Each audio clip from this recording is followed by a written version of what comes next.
Good morning, everyone.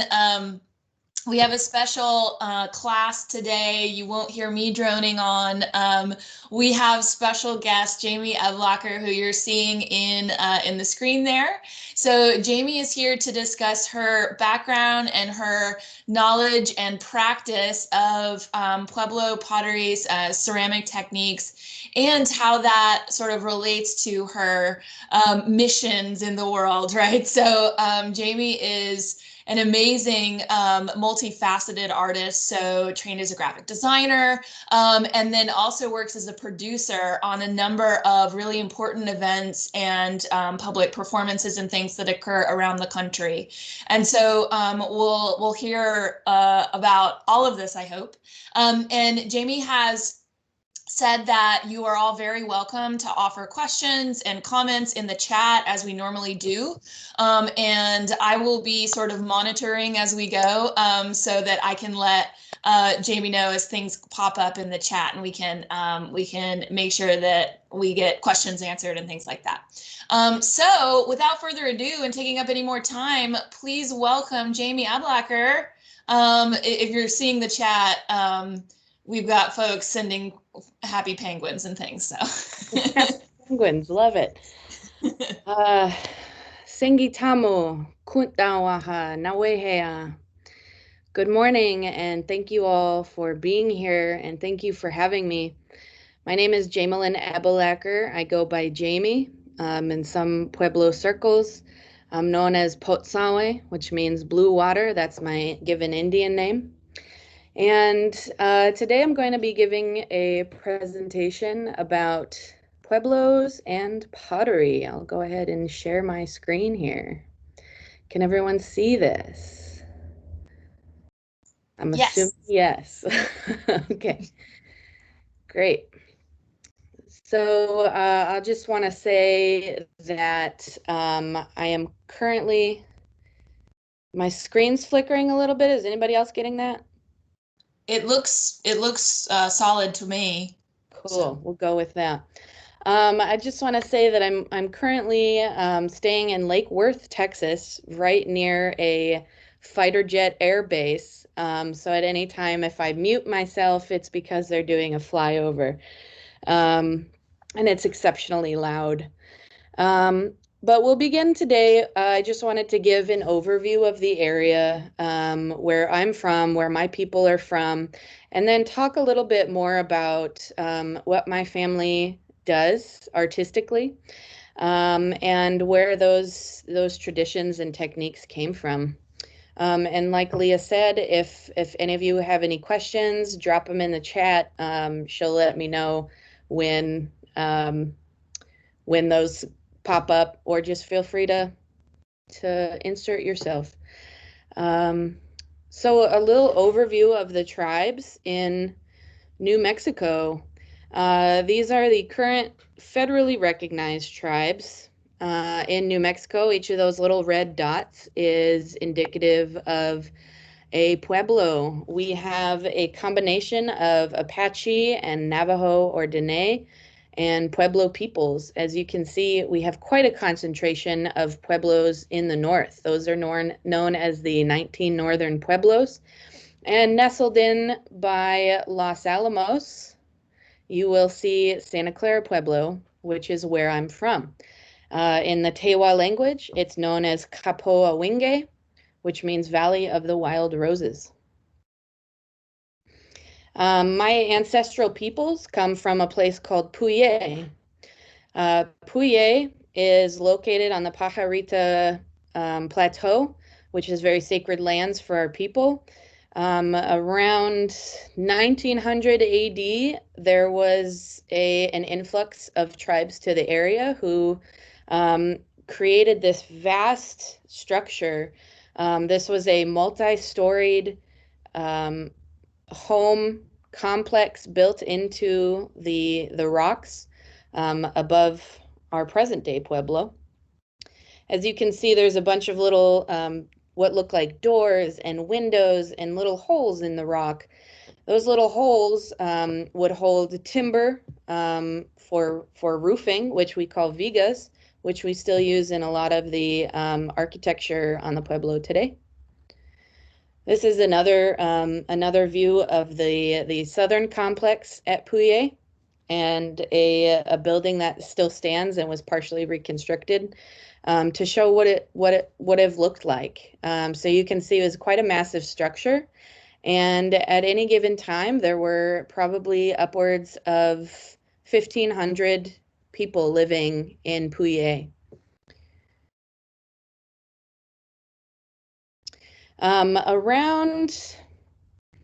I would say around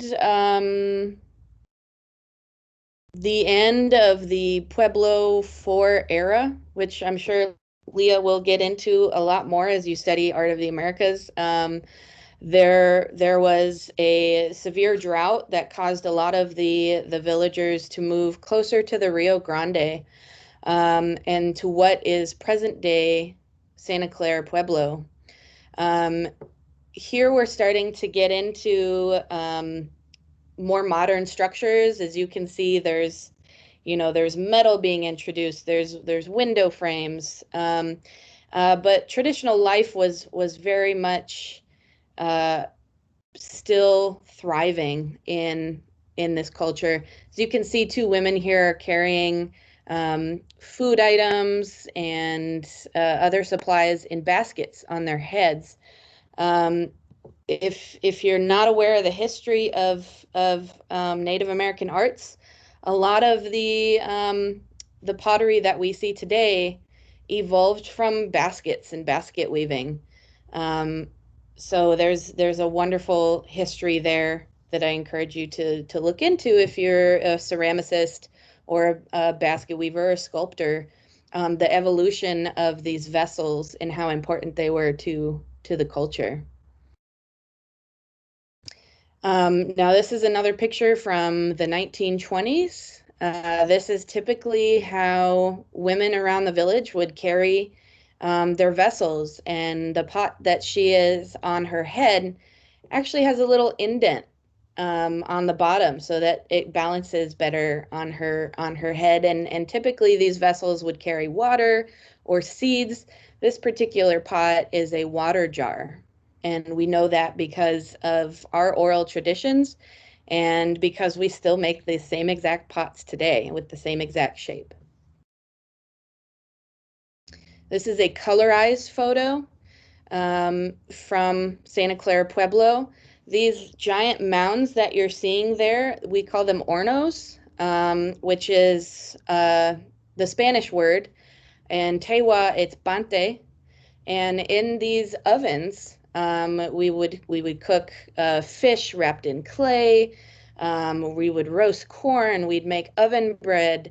So they really were used for cooking and not so much for pottery, but they were a very common communal staple in tribes all along the Pueblo area.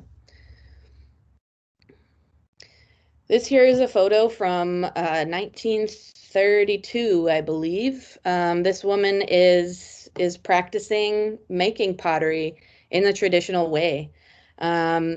Oftentimes, you just have a lump of clay that's harvested from local materials. And to this day, we still use those traditional techniques.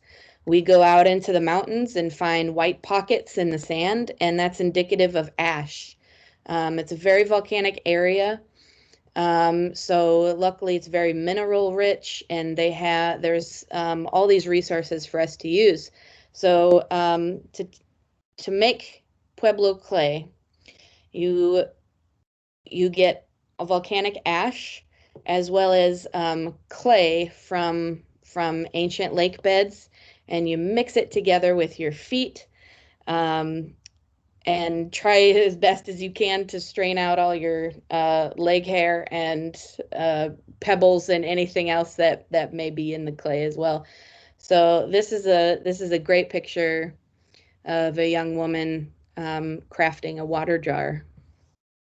Very personal touches, it sounds like, in your in the clay. Absolutely, absolutely. Blood, sweat, tears, and leg hair goes into every pot. So pottery has always been a very utilitarian um, function in pueblos. Oftentimes, pottery was so important. Potters to every village were so important because how do you when you harvest your corn and your crops, where do you put it? When you get water from the river, what do you carry it in? So that was always a very utilitarian, very useful craft on the Pueblo. But in the 30s, that all started to change when railroads were being laid around the country, and with that came an influx of tourists via the Harvey tours. And you'll see here that there's all these early Ford model cars at the Pueblo. Tourists would come in on a train to Santa Fe, and they'd be picked up by these vehicles for the Harvey tour, and they'd be driven around to each of these pueblos. And it's around this time we start to see a shift from very utilitarian craft into more of a fine art form. Oftentimes these visitors would want to take a piece of the pueblo with them, and the easiest way for them to do that was to purchase pottery and crafts from villagers. So around the mid 30s, mid to late 30s is when this shift started to happen around many of the pueblos in northern New Mexico. So with that, pottery started to become less of a function and more of a way of life in terms of income. So this here are my great-grandparents. On the left is Margaret Tafoya, and on the right is Alcario Tafoya, her husband. And you see them both working on different aspects of the pottery. Margaret is in her traditional clothes, polishing a dish, and Alcario is carving a design in one of the pots. And this is very similar to what we still do today. And I just love looking. Yeah, Jamie, I was wondering, was that common to have a sort of a group, sort of like collaborative work in the family on each vessel? Yes. It's, in modern contemporary art, there is such a focus on, well, who is the artist? Who is the person who made this? But in indigenous cultures and indigenous ways, everything that they did was very much communal. And it's still something that we practice today. Because to make a pot from start to finish is probably 80 hours of work. And it's very rigorous, it's very time consuming. And so the family comes together, and this is why we've named our family business Ebelacher Family Pottery, because it really is a family affair, and it's very common to see sort of an assembly line like this. And everybody has a skill that they're just inherently good at. My great grandma on the left, was so very good at polishing. She was 5'0". She would make these vessels that were almost as big as her. She could fit in one of her pots. Whereas, my great grandpa, he was Plains Indian, obviously much taller, and very good with tools. So that was kind of his thing, was carving and doing the designs. And I'm sorry, I'm sorry I interrupted you talking about how it's wonderful to see your family photographs. I'm sure it has such personal resonance as well to have this imagery of the craft as it's related directly to your family.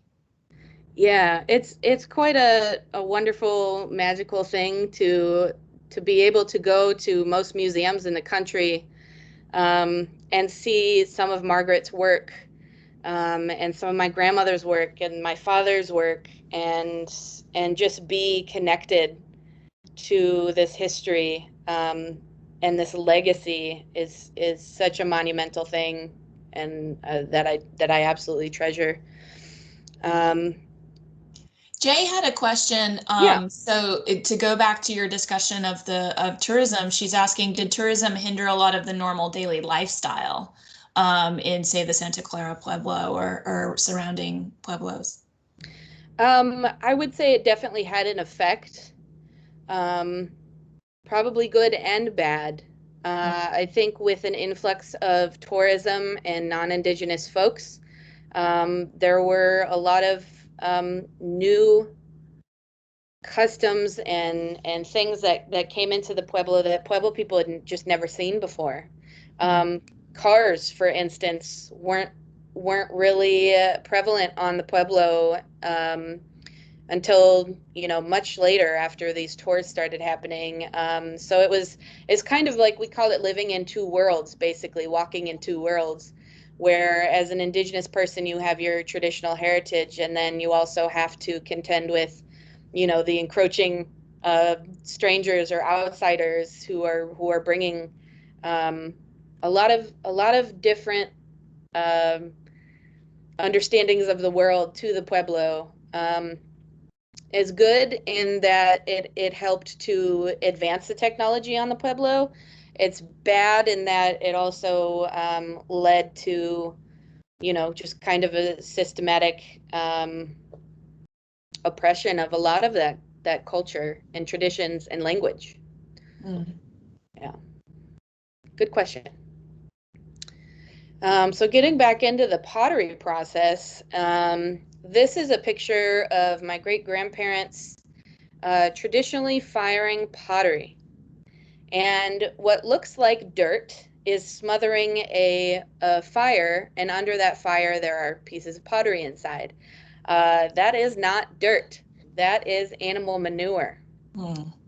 And the scientific process of this, if we have any chemists here, is actually pretty interesting. A long time ago, someone figured out that if you smothered a pottery fire with cow or horse manure, the pot would be infused with the smoke and the carbon from the smoke, and it would turn the pot black. So there are two types of Pueblo pottery in Santa Clara. There's the red and there's the black. Red fired pottery obviously would not get the manure treatment, but we're very much known internationally for our black fired pottery. And I will tell you, we still do it this same way today, and I have some pictures of that. But it is a smell that you will never forget. And it is so hard to get out of your clothes, burning horse poop. But this is exactly how we do it today. I believe, excuse me, I believe this picture was taken in the late 30s.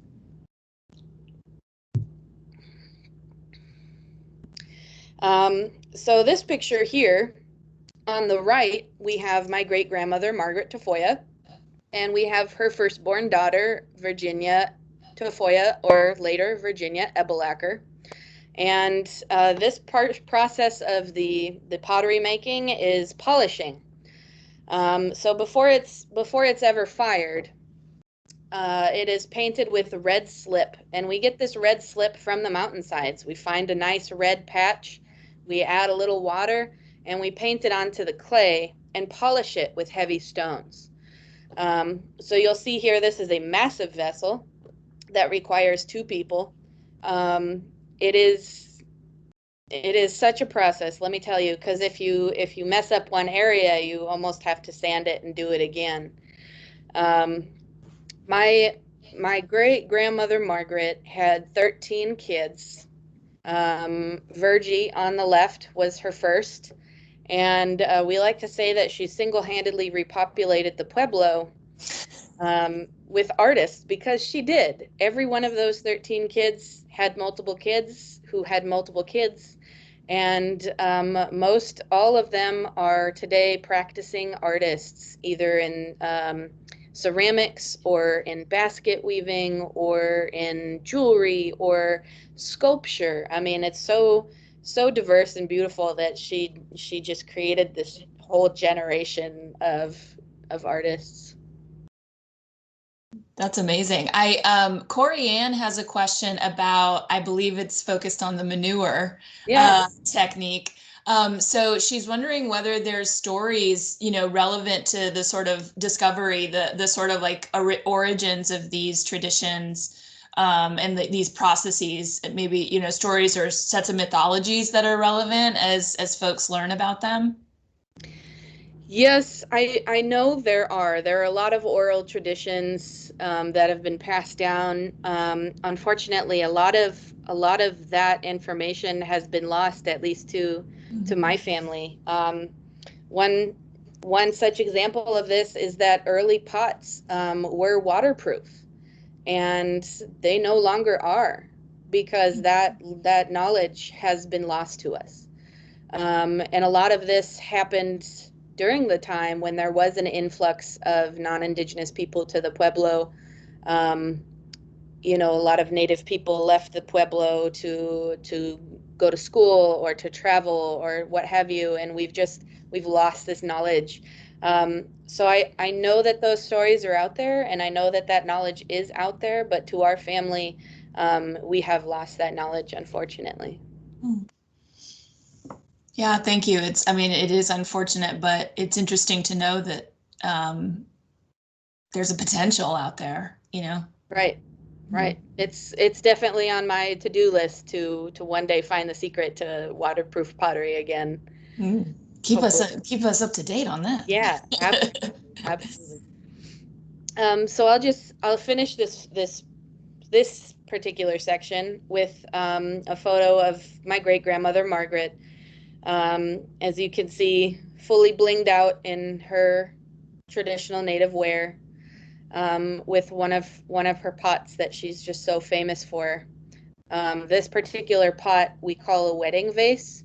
This is a ceremonial piece that would be presented to a couple being married on the Pueblo, and it would be each partner would drink out of one side to kind of ceremoniously depict that union and their coupling and the life they would share.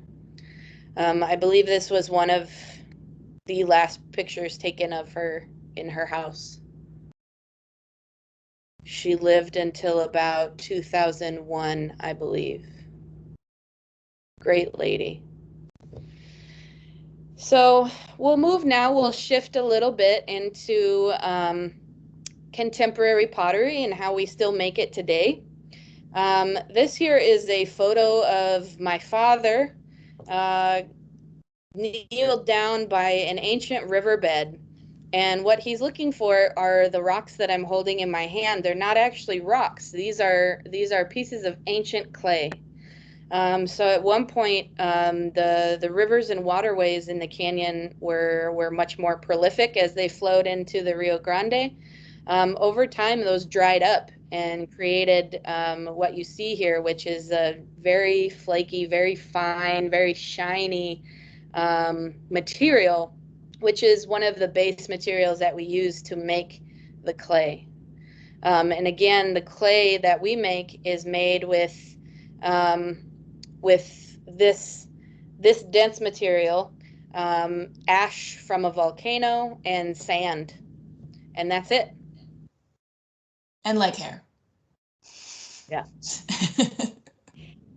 So I get a lot of questions about when I tell people I do pottery, they say, "Oh wow, what kind of a wheel do you use?"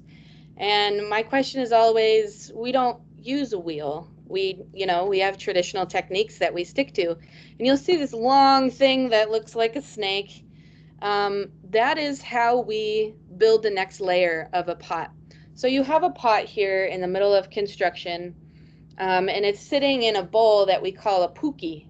And a puki was used traditionally. It was basically another piece of pottery that had previously been made, but it helps us to make a new vessel by holding up the edges and creating a basic shape and a scaffolding so it doesn't collapse on us while we're making it. And this is how we do it. We slap a slab of clay down and roll it into this nice uniformed coil, which is probably about as thick as a roll of quarters. And the next step is you lay it down on top of the pot and you pinch it. A lot of early pottery, you can still see these pinch marks. When the pottery was very much still utilitarian, they didn't really care as much about these pinch marks. But now that pottery is becoming, or has become very much so, a fine art, we often smooth these pinch marks out. But this is the process. Lay a coil down, pinch it down, smooth it out, roll the next. This is another pot being built. This here is a water pitcher that I built probably about 5 years ago. You'll see that a lot of the shapes that we still make are very traditional. That you know, my ancestors were using to carry water from the river back in the day, now sits on a shelf in some person's kitchen. This is what, when pots are dry, when pots are done, we'll typically leave them out in the sun to dry. So it goes from being a very brown, very wet vessel to a lighter beige. And it's at this stage when we begin to think about the design that we put on our pots. Santa Clara Pueblo is known for its deeply carved pots. One Pueblo over is known for just painting on a finished pot. So every tribe, every Pueblo practiced a similar form of pottery making, but they would do it slightly different. Which is absolutely wonderful, and it helps you to kind of understand the evolution of pottery making, as well as identify where it came from and who might have been the artist. So for you graphic design majors out there, one of my specialties and one of the things that I love so much is the design. And in native designs, every picture, every element of a full design tells a story. Every element has a meaning behind it. So can you see my mouse on the screen? I can't. Maybe try to move it. Yeah, okay. I'm not seeing it. It's not showing up, but oh wait, I got this fancy little. Yeah, there we go. How about that? Yes. Cool. All right, so this design right here is a traditional cloud design, and you'll often see it accompanied by water designs or rain. But I like to tell a tableau of a story. So this is a design that I came up with for some of our recent potteries. That this tells a story of harvest and spring and renewal. Oftentimes these shapes here are indicative of bird wings, as they're very much part of that spring renewal process. We also have these spikes here. That was often attributed to waves or water. And then these little buds here are exactly what they look like. These are fresh buds. This is growth. Down here we have a corn stalk, which was very important to early tribes. So everywhere you look, there's meaning in this story that is being told on a pot. And it's still that way today. This is one of those carved designs that would be that deep carving that would be absolutely on here. Cool. Absolutely. This is another one of my my grandmother's designs. She would often, when she passed, we found all these notes all over the house, and it was like on the back of a napkin or the back of a business card or back of a magazine. And she would just, whenever she was inspired, she would draw her next design. And she actually got into for a while designing leather bags. My grandfather would bring her some leather, and she would design these purses or gun holsters or knife holsters. And so that was kind of a way that the art form has branched out for her and the family and many of the extended family, is that they were able to take their traditional indigenous designs and put it onto contemporary products. So this here is a powerful symbol in our culture. This is the avenue, or the water serpent. And you'll see here, he's kind of a semi-ferocious creature. There's a lot of mythology around the water serpent in every tribe, from Canada down to South America, because the water serpent was oftentimes a benevolent creature, but oftentimes was a harbinger of, you know, warning or flood or doom. So it depends on, the story that you're listening to. But the water serpent was a protector of the Rio Grande, was a major part in the stories that we would tell our children. And so very often you will see something that looks similar to this on a lot of different potteries and baskets and different art forms of the Pueblos. And Jay's wondering what the stair-like designs, whether they signify a specific thing. Yeah, absolutely. These, oftentimes when you see this stair structure in designs, it's indicative of kiva steps. Native Americans had their own religion before, they were essentially forced to assimilate to Christianity and Catholicism. But in the Native American religions, we have these houses, religious houses on pueblos called kivas, where it's, the religion would be practiced and allow us to commune with our ancestors. And so oftentimes when you see these different step motifs, it is referring to those kiva steps, which may tell a bigger story about journeying between worlds, which is another Native American belief that we have. Great question. Wonderful. So this is a close-up picture of my dad using, I don't know, a sharpened spike to basically carve one of these designs into the pot. Very meticulous. You'll see that maybe in your research, you'll see that some pueblos would prefer to carve while the pot is still wet. It's just a little easier to carve, but we like to, I guess, do things the hard way and wait till that clay is hard as a rock, and then we'll begin to carve.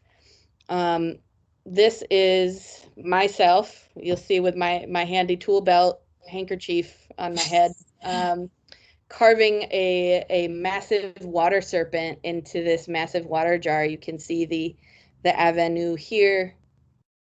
And this is not just a surface carving. These carvings tend to go about 1/4 of an inch deep into the pot, which is a lot of time, a lot of detail, and a lot of energy to remove that layer of clay.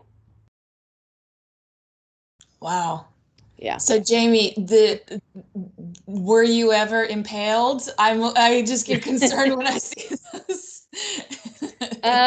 Yeah, we've definitely had some pottery related accidents. I can see though how it's convenient. It's just right there to grab. Oh yeah. Yeah, I mean, and it's to me it's therapy.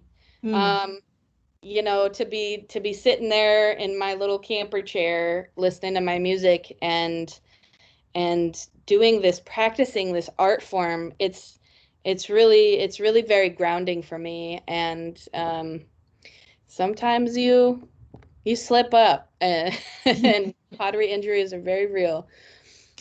Yeah, Jay mentions fun family activities. Um, Absolutely. I also wonder, is there a particular process for transferring those pencil designs onto the body of the pot?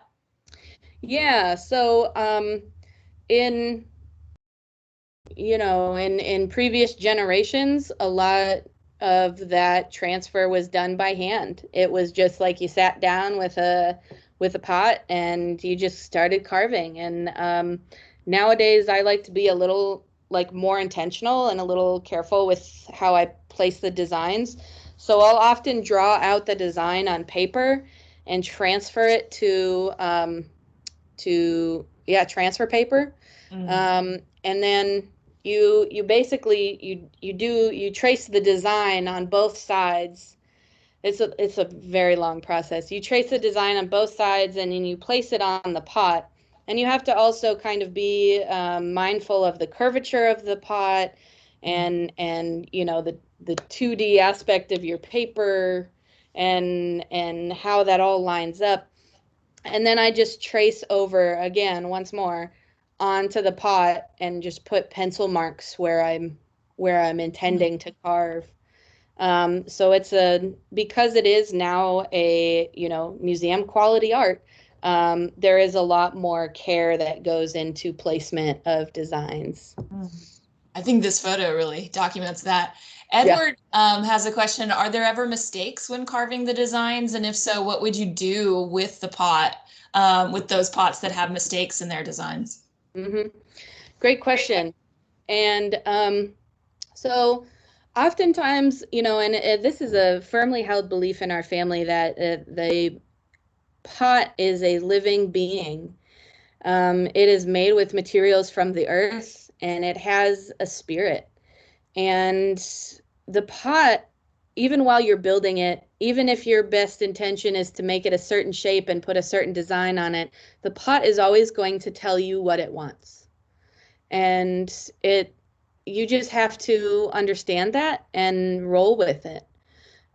So if there is ever a mistake it's not necessarily a mistake. It's just kind of how it is. It's a difficult teenager in that sense. Like it's gonna be what it wants to be, and no one can tell it otherwise. And I think that's part of the beauty of it is even if you have an idea in your mind, it's not always what you're going to get. So if there's ever a design in the carving that isn't according to plan, you just roll with it. You can change it on the fly, and that's the kind of the beautiful thing about um, this very fragile, very ephemeral art form is that it's made with materials from the earth, and someday it will return to the earth. And in the meantime, you just let it be. Life lessons, y'all. Life lessons. Life lessons from pottery. So after the carving is done, we'll typically move into polishing. And I alluded to this a little earlier that it is a very strenuous, difficult process. You'll see here the design on this particular pot, which looks like a, weird smiley face, is actually kind of a family crest for us. Since we are, a lot of my family is Bear Clan, and a lot of water jars um, are imbued with what we think is good luck. We'll often put this symbol on these pots. It is a form of good fortune. It is like I said, it's yeah. So what you're looking at is our version of a bear paw print. And bear paw prints we'll usually find down by the river, right? And so this is why we often put that paw print on a lot of our water vessels.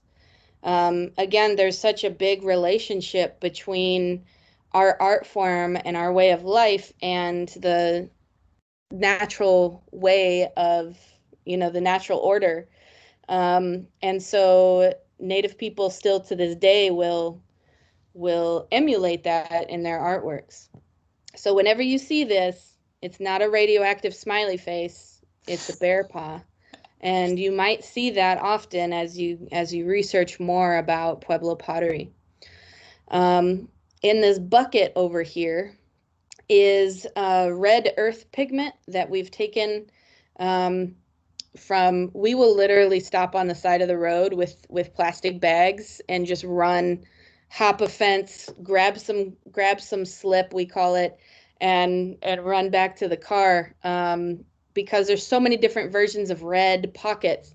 This red is actually iron oxide from the volcanic process, and so it's kind of incredible how Native cultures would just use those colors in a lot of their art for dyes and for polishing pottery.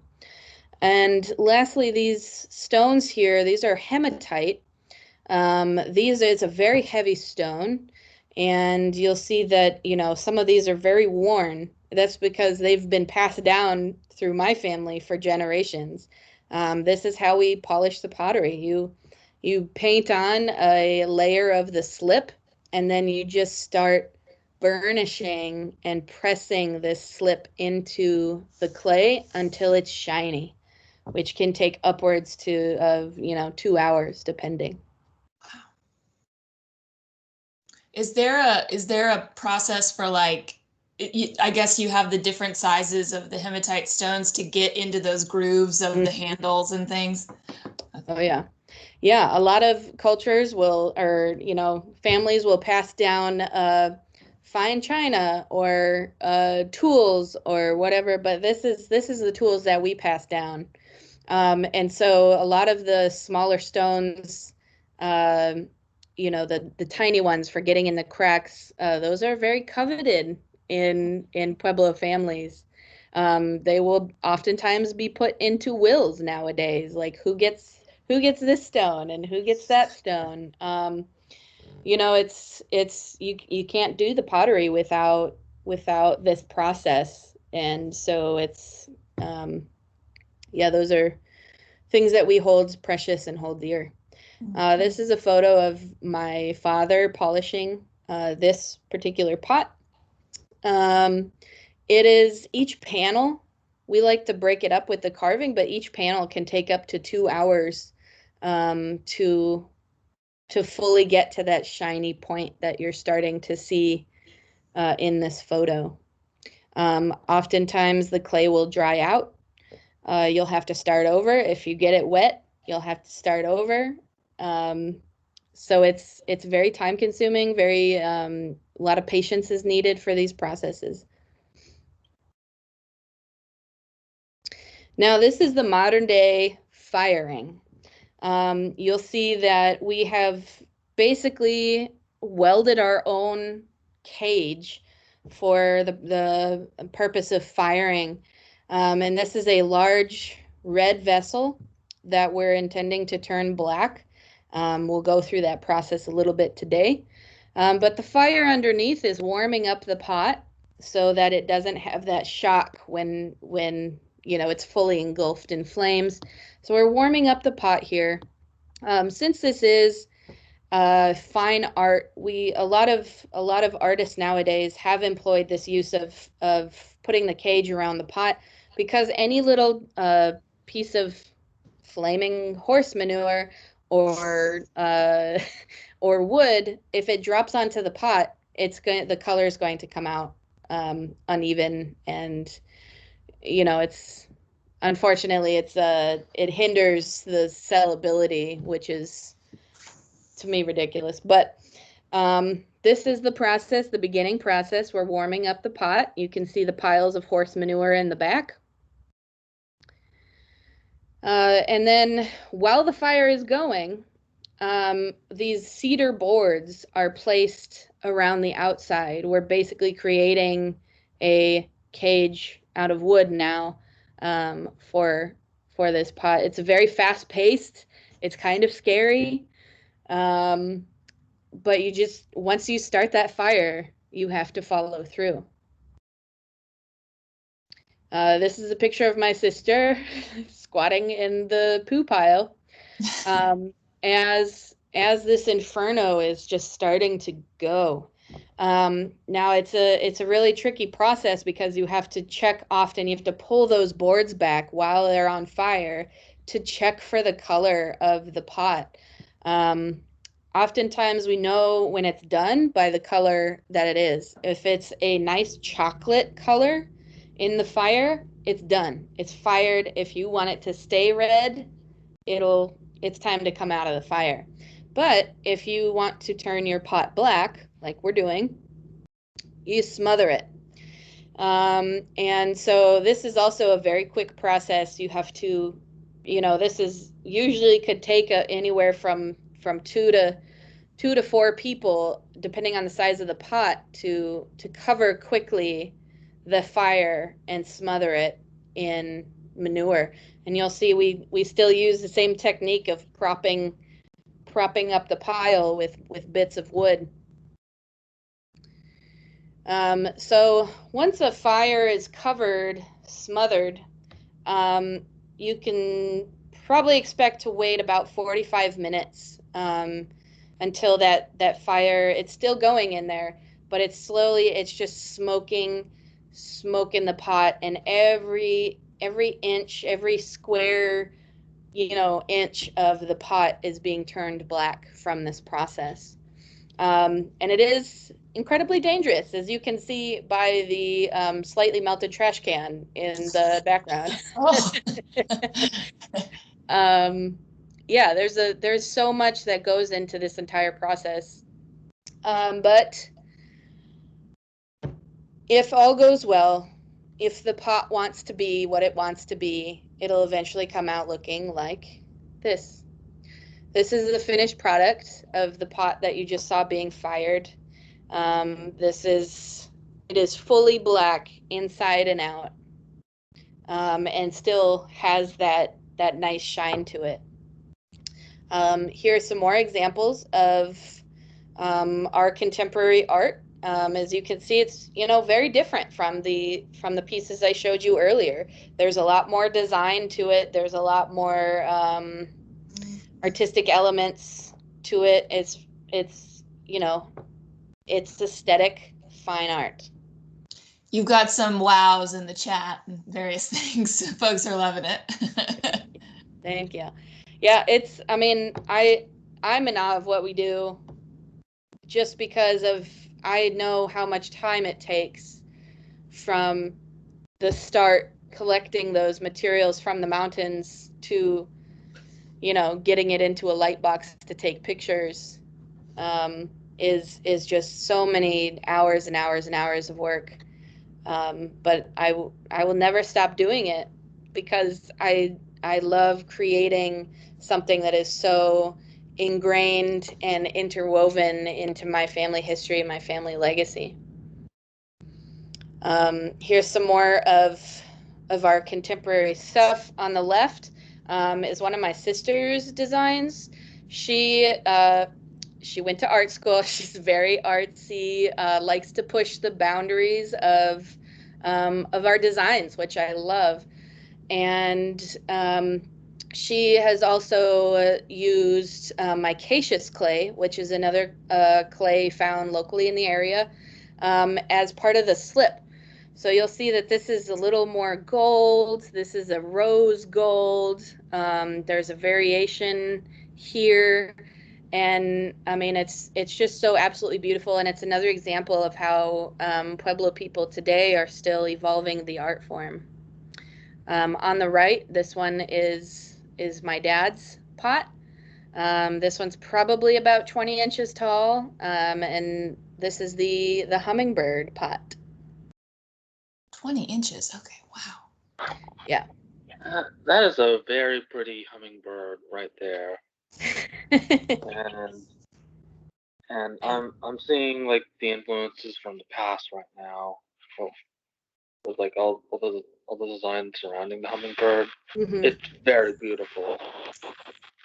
Thank you. Yeah, and great eye. As you can see, there's the plant motif here. We have some kiva steps.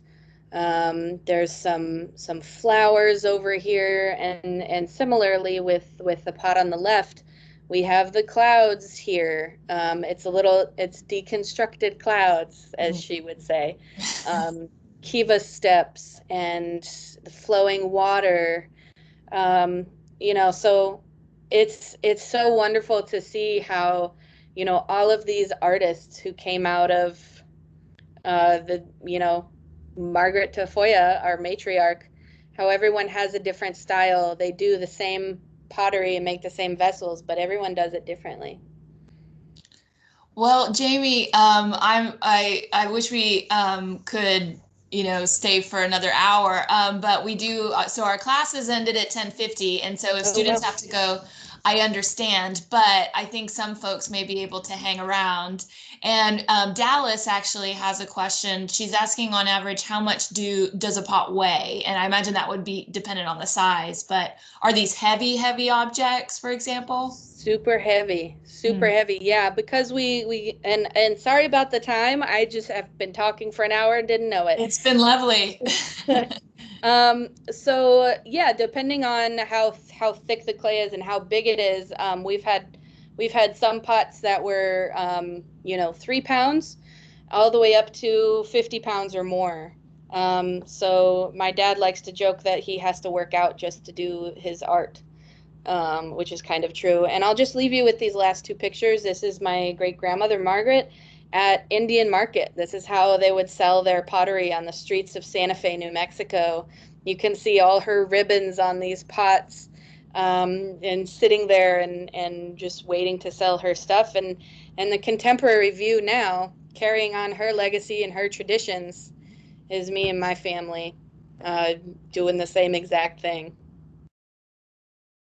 Wow, and you I can will, see those links. yeah, I will leave you with that. Thank you so very much for having me all today. And if you have any questions, I've given Leah my contact information. If you want to reach out or have a deeper discussion, I'd be more than happy to do that.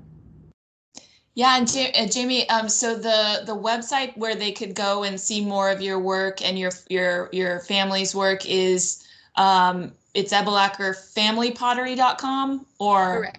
okay, yeah, ebelacherfamilypottery.com. And you've got a lot of love coming in the chat.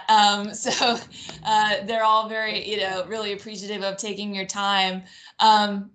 I have one question, as if folks have to leave for other classes, we understand, but I wanted to ask if you could speak a little bit about the projects where you're a producer and you're bringing indigenous culture and indigenous traditions out to wider audiences, and what sort of work you've done recently to bring awareness, but also to really support Native communities.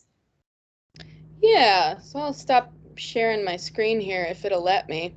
Um, a lot of what I do, I mean, I'm a traditional potter, but I have also, Pueblo people are scrappy and they will find a way to get things done. And a lot of time that's the interest is in helping their people.